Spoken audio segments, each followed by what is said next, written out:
Muy buenas noches amigos, soy Manuel Alejandro, su relator de las grandes historias de los famosos artistas de ayer, hoy y siempre. Un saludo muy cordial para todos los miembros de nuestra comunidad de experiencia de la vida. El agradecimiento va porque cada día vamos aumentando, vamos creciendo amigos. Eso es muy importante para que este canal continúe estando vigente en la plataforma de YouTube. A los que no se han suscrito, ayúdenos por favor, suscríbanse al canal, compártanlo, dejen su like y aprieten la campanita para que puedan recibir notificaciones sobre su canal. El día de hoy les traigo la historia de un gran actor cuyo nombre es Jerry Lewis. Él es un comediante muy conocido en su época, así que les traigo la historia de este gran actor. Antes de finalizar, quiero dejarles la pastilla de la felicidad, que es la siguiente: la vida es como un barco donde debemos remar. Para no hundirnos, pídele a Dios que te ayude a salir de las tempestades y que te dé la calma que se necesita allá en alta mar. Ok amigos, me despido, cuídense bastante y nos estamos viendo en el siguiente video. Jerry Lewis nació el 16 de marzo de 1926 en el Newark Beth Israel Hospital, Nueva Jersey, de padres judíos rusos. Su padre, Daniel Levitch, 1902 a 1980, era un maestro de ceremonias y animador de vodevil que utilizó el nombre profesional Danny Lewis. Su madre, Rachel Levitch, era pianista para una estación de radio. Jerry comenzó a actuar a los 5 años y solía actuar junto a sus padres en las montañas Catskill del Monte de la ciudad de Nueva York. Utilizó el nombre profesional Joe Louis, pero pronto lo cambió a Jerry Lewis para evitar confusión con el comediante Joe Louis y el campeón de boxeo Joe Louis. Jerry luego abandonó la escuela secundaria Irvington en el 10º grado. Era un personaje incluso en su adolescencia, gastando bromas en su vecindario, incluyendo entrar a escondidas en las cocinas para robar pollo frito y pasteles. Durante la Segunda Guerra Mundial, fue rechazado por el servicio militar debido a un soplo cardíaco. ¿Carrera? Lewis inicialmente ganó la atención como parte de un doble acto con el cantante Dean Martin, que sirvió como el straight man, hombre serio, a las payasadas de Lewis en el equipo cómico Martin y Lewis. Los intérpretes eran diferentes de la mayoría de los otros actos de comedia de la época, porque se basaban en su interacción en lugar de sketches planeados. Después de su formación en 1946, el dúo rápidamente se elevó a la prominencia nacional, primero con su acto popular de clubes nocturnos, después como estrellas de su propio programa, The Martin and Lewis Show, en NBC Red Network. Los dos hombres hicieron muchas apariciones en la temprana televisión en vivo, su primera en el episodio debut del 20 de junio de 1948 de Toast of the Town en CBS, más tarde renombrado oficialmente The Ed Sullivan Show el 25 de septiembre de 1955. Esto fue seguido el 3 de octubre de 1948 por una aparición en la serie de la NBC Welcome Aboard, luego una temporada como los primeros de una serie de anfitriones de The Colgate Comedy Hour en 1950. Justo antes de aparecer en The Colgate Comedy Hour, Lewis contrató a Norman Lear y Ed Simmons para convertirse en escritores regulares para Martin y Lewis. El dúo comenzó sus carreras en el cine en Paramount Pictures como actores de reparto en My Friend Irma, 1949, basada en una serie de radio del mismo nombre. Esto fue seguido por una secuela, My Friend Irma Goes West, 1950.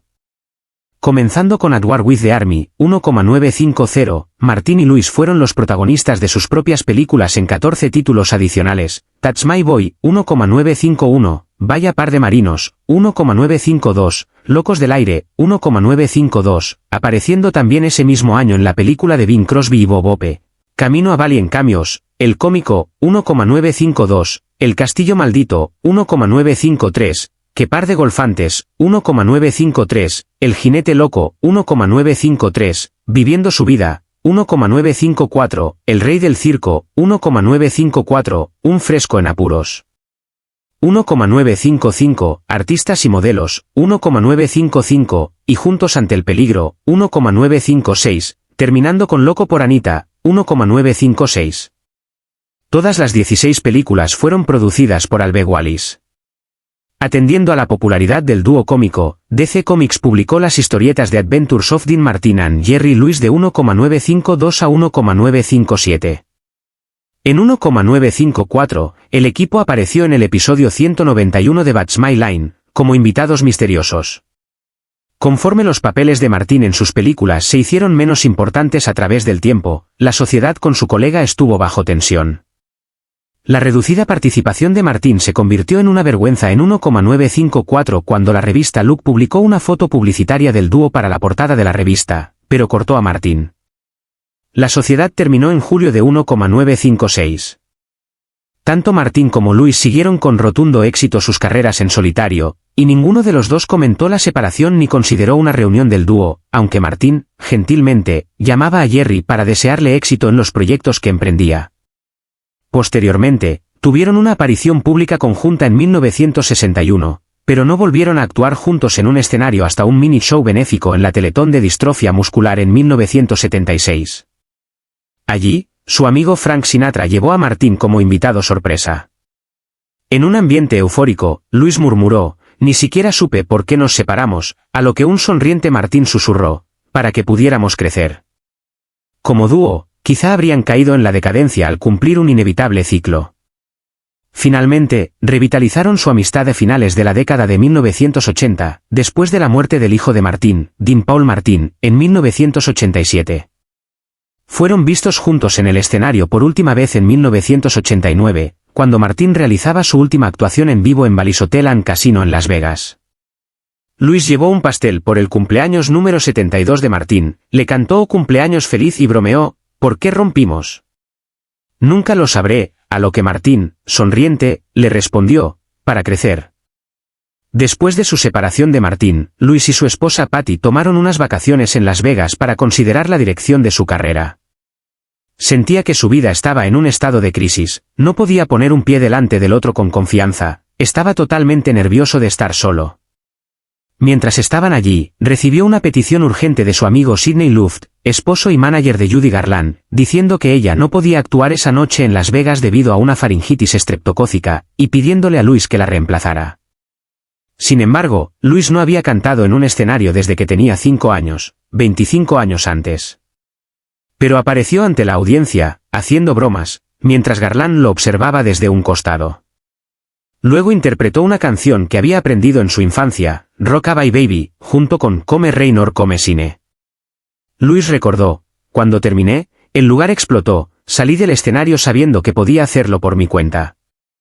Capitol Records lo escuchó e insistió en grabar un álbum.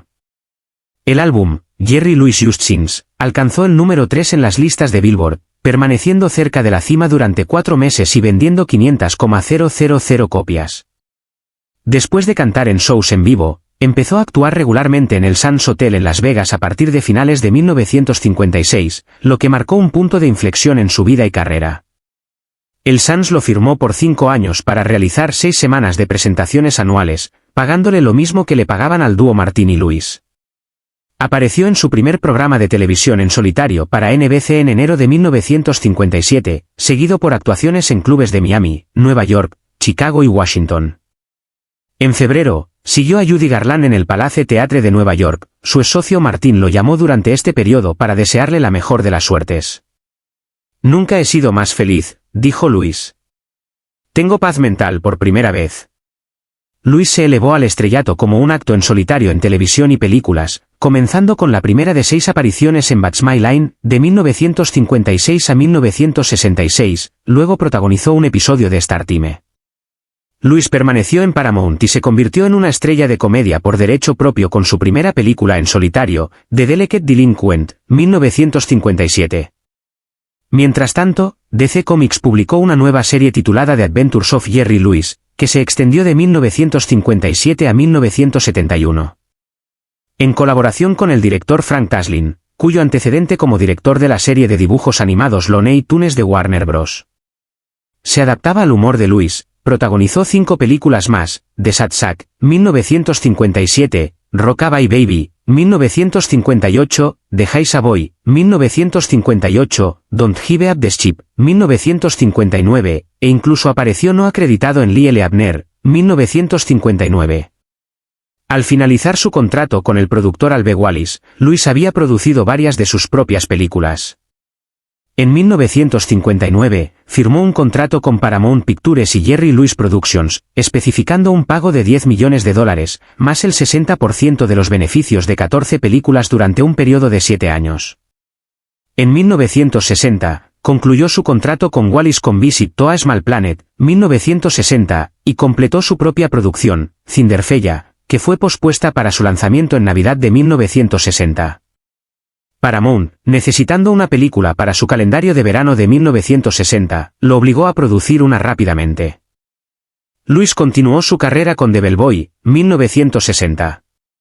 Utilizando el Hotel Fontainebleau Miami Beach en Miami como escenario y con un presupuesto pequeño, un calendario de rodaje muy ajustado y sin guión, Lewis filmaba durante el día y se presentaba en el hotel por las noches. Bill Richmond colaboró con él en muchos de los gags visuales. Más tarde, Lewis reveló que Paramount no estaba contenta con financiar esta película muda y retiró su apoyo financiero. Lewis utilizó sus propios fondos para cubrir el presupuesto de $950,000.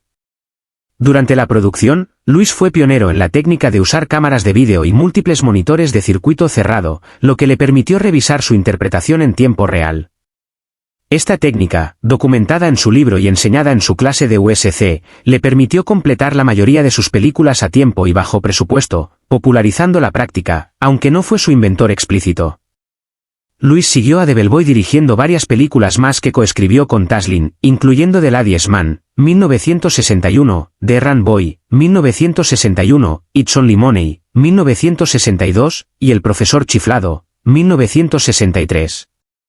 Lewis también hizo un cameo en El Mundo Está Loco, 1963. Entre otras de sus películas destacadas se encuentran Boss Minding the Store, 1963, The Patsy, 1964, y The Disorderly Orderly, 1964. En 1961, Lewis protagonizó un episodio de The Gary Moore Show y fue anfitrión de 2 versiones de The Jerry Lewis Show, un programa de 13 semanas para ABC en 1963 y otro de variedades de 1 hora para NBC en 1967. Dirigió y coescribió The Family Jewels, 1965, sobre una joven heredera que debía elegir entre 6 tíos, uno de los cuales era malvado y amenazaba al amado guardaespaldas que la crió. Lewis interpretó a los 6 tíos y al guardaespaldas. Posteriormente, protagonizó Boing Boing, 1965. Ese mismo año, también apareció en programas de televisión como Ben Casey y The Andy Williams Show. En 1966, a sus 40 años, Lewis ya no era el joven delgado de antes, sus rutinas parecían más pesadas y su atractivo en taquilla disminuyó, lo que llevó a Paramount a no renovar su contrato de 1959.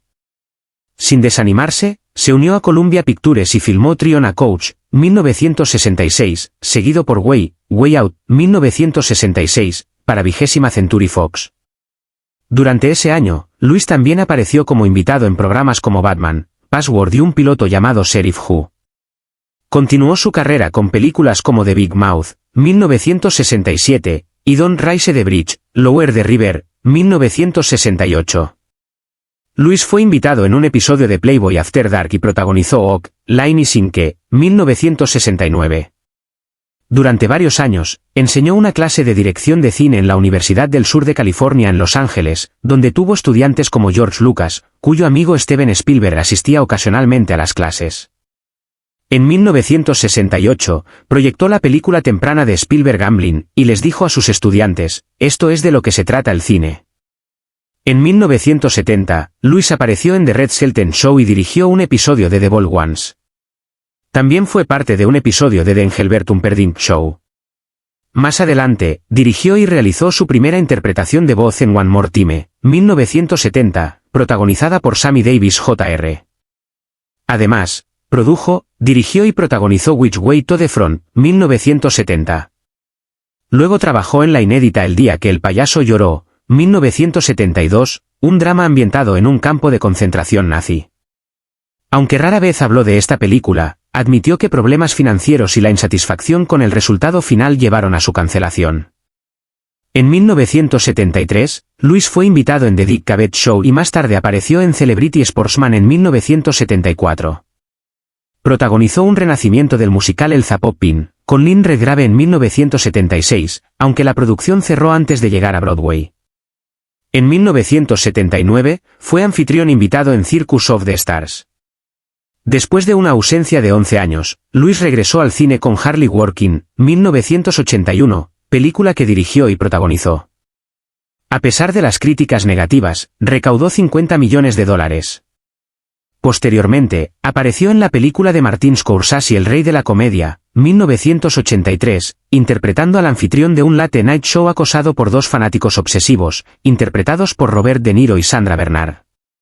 Lewis fue anfitrión invitado en Saturday Night Live y actuó en Cracking Up, 1983, y Slapstick of Another King, 1984. En Francia, protagonizó Retenez-moi, o JF is un malheur, 1984, y How Did You Get In? Within Tessie You Live, 1984, películas que, según él, nunca tendrían un lanzamiento en Estados Unidos mientras tuviera el control de su distribución.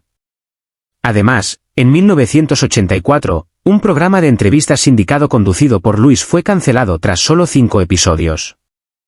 Lewis protagonizó la película televisiva de ABC Fight for Life, 1987, junto a Patty Duke. Participó en 5 episodios de Wisewi y apareció en Cookie, 1989.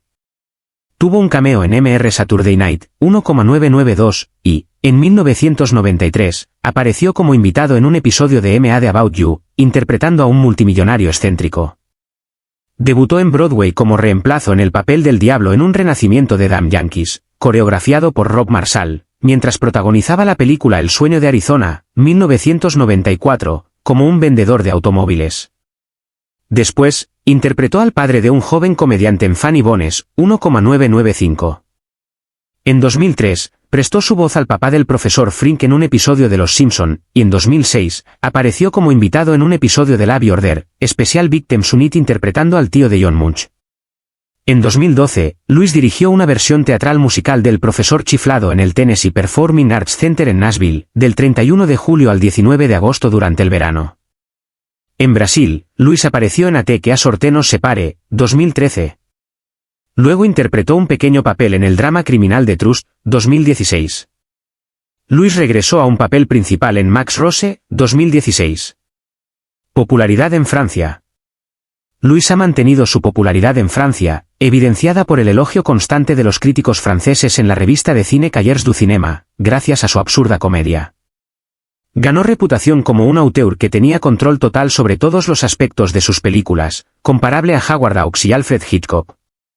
El gusto de los franceses por Lewis ha sido un estereotipo común en la mente de muchos angloparlantes y es a menudo objeto de bromas en la cultura popular de habla inglesa. Que los estadounidenses no puedan ver el genio de Jerry Lewis es desconcertante, dice N.T. Bean, un crítico de la revista de cine francesa.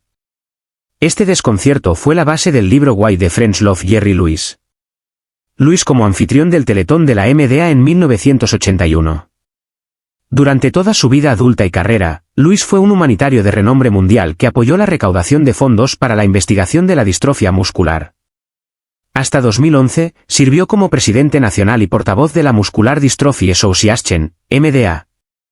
Lewis comenzó a realizar teletones para beneficiar a la asociación desde 1952 hasta 1959, luego cada fin de semana de Labor Day desde 1966 hasta 2010, fue el anfitrión de The Jerry Lewis MDA Labor Day Teleton. Durante casi medio siglo, recaudó más de $2,600 millones en donaciones para la causa. El 3 de agosto de 2011, se anunció que Lewis ya no sería el anfitrión de los teletones de la MDA y no estaría más asociado con la Muscular Dystrophy Association.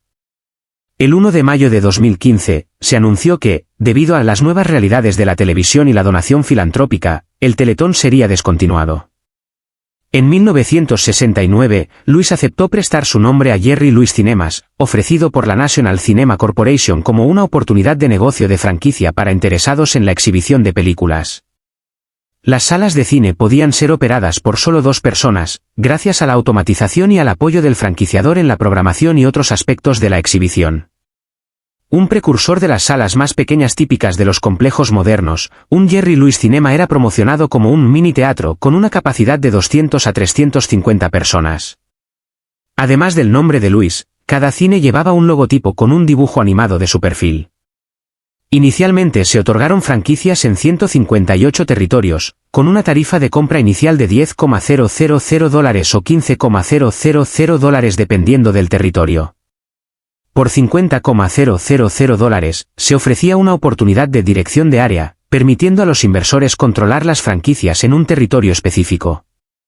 El éxito de la cadena se vio obstaculizado por una política de solo mostrar películas familiares ya exhibidas.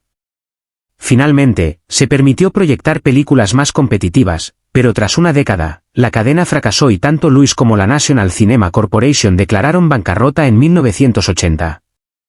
En 2010, Louis conoció a Loche Graham, de 7 años, quien compartió su idea de Harry's House, un refugio para niños vulnerables y traumatizados. Louis y Graham fundaron una organización caritativa estadounidense-australiana para recaudar fondos y construir la instalación en Melbourne, Australia. Louis se casó 2 veces. Patty Palmer, nombre de nacimiento Esther Grace Calonico, una ex cantante junto a Ted Fiorito, casados el 3 de octubre de 1944, divorciados en septiembre de 1980. Sandy Picnic, una bailarina de Las Vegas entonces de 32 años de edad, casados el 13 de febrero de 1983 en Key Biscayne, Florida. Tuvo 6 hijos, uno adoptado, y una hija, adoptada. Con Patty Palmer. Gary Louis, nacido el 31 de julio de 1946, conocido por su grupo de pop de los años 60, Gary Louis y The Playboys. Ronald Steven Ronnie Louis, nacido en diciembre de 1949, adoptado. Scott Anthony Louis, nacido el 22 de febrero de 1956. Christopher Louis, nacido en octubre de 1957. Anthony Louis, nacido en octubre de 1959. Joseph Louis, nacido en enero de 1964, fallecido el 24 de octubre de 2009, de una sobredosis de drogas. Con Sandy Picnic. Danielle Sarah Louis, adoptada en marzo de 1992. Puntos de vista políticos. Louis mantuvo un bajo perfil político durante muchos años, siguiendo el consejo del presidente John F. Kennedy, quien le dijo, no hagas nada político, porque usurparán tu energía. En una entrevista en 2004, Louis expresó que lo que menos le enorgullecía era la política, no la suya, sino la del mundo. Lamentó la falta de orgullo en su país, afirmando, el presidente Bush es mi presidente, no voy a decir nada negativo sobre él, ni permito que mis hijos lo hagan. En diciembre de 2015, durante una entrevista en World Over de EWTN con Raymond Arroyo, Louis expresó su oposición a que Estados Unidos recibiera refugiados sirios, argumentando que 11 chicos de ese grupo de 10,000 podrían ser del Estado Islámico. También criticó al presidente Barack Obama y expresó su apoyo a Donald Trump. Además, elogió la presidencia de Ronald Reagan. Louis sufrió varias enfermedades y adicciones debido al envejecimiento y una lesión en la espalda provocada por una caída cómica desde un piano mientras actuaba en el Sands Hotel en Las Vegas el 20 de marzo de 1965. El accidente casi lo dejó paralizado, lo que lo llevó a volverse adicto al analgésico Percodan durante 13 años, hasta que dejó la droga en 1978. En abril de 2002, le fue implantado un neuroestimulador en su espalda que le ayudó a reducir el dolor. También tuvo múltiples ataques al corazón, el primero mientras filmaba Cinderfella en 1960, otro en diciembre de 1982, y uno más en un vuelo el 11 de junio de 2006. Además, tuvo cáncer de próstata, diabetes, fibrosis pulmonar, y problemas cardiovasculares. En 1999, tuvo que cancelar su gira australiana tras ser hospitalizado en Darwin con meningitis viral. Sufrió varios problemas de salud hasta sus últimos años, incluyendo una infección urinaria que lo llevó al hospital en junio de 2017. Muerte.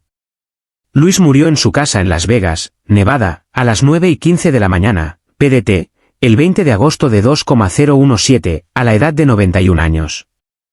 La causa de muerte fue una enfermedad cardíaca terminal y enfermedad vascular periférica. En su testamento, Louis dejó su herencia a su segunda esposa, Sandy Pitnick, excluyendo intencionalmente a sus 6 hijos del primer matrimonio y a sus descendientes.